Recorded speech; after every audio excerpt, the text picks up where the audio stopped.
अहमदनगर महानगरपालिकेच्या स्थायी समितीच्या सभापतीपदी मनसेच्या सुवर्णा जाधव यांची बिनविरोध निवड आता निश्चित मानली जात आहे। अहमदनगर महानगरपालिकेच्या स्थायी समितीच्या सभापतीपदी मनसेच्या सुवर्णा जाधव यांची बिनविरोध निवड आता निश्चित मानली जात आहे। सुवर्णा जाधव यांचा अर्ज वगळता एकही अर्ज दाखल न झाल्याने आता सुवर्णा जाधव यांची निवड निश्चित मानली जात आहे।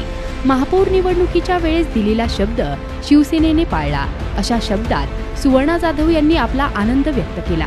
महिला बाल कल्याण समिती सभापती पदासाठी सारिका भुतकर तर उपसभापती पदासाठी सुनीता मुदगल यांचे अर्ज दाखल झाले असून या निवडीही बिनविरोध होण्याची शक्यता आहे।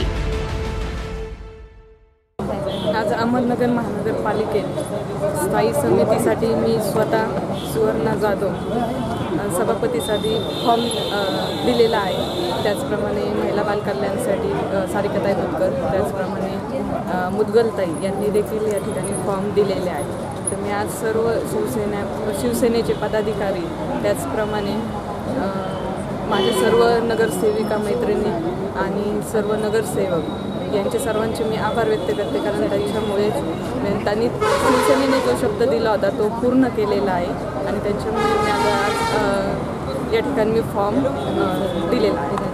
अहमदनगर महानगरपालिकेच्या वतीने जी महिला बाल कल्याणची निवडणूक घेतली त्यामध्ये मला जी संधी दिलेली आहे, त्या संधी दिली त्याबद्दल मी शिवसेनेचे उपनेते अनिल भाई राठोड साहेब, महापौर सूर्यकांताई कदम, संपर्क भाऊ गोरेगावकर, अनिलजी शिंदे साहेब, बोराटे साहेब, दिलीपजी सातपुते, सचिन दादा साहेब, शेंडे साहेब, सर्व नगरसेवक सर्वांचे खूप खूप आभार मानत आहे।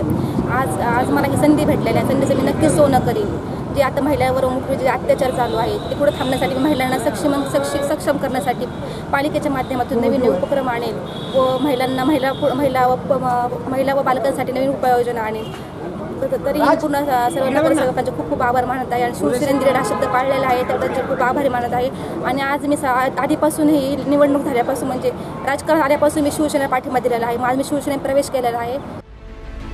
आता महानगरपालिकेत शिवसेनेचा महापौर, भाजपचा उपमहापौर तर स्थायी समिती मनसे असे राजकीय समीकरण झाले असून या तिन्ही पक्षाने एकत्र काम करण्याची आता गरज आहे।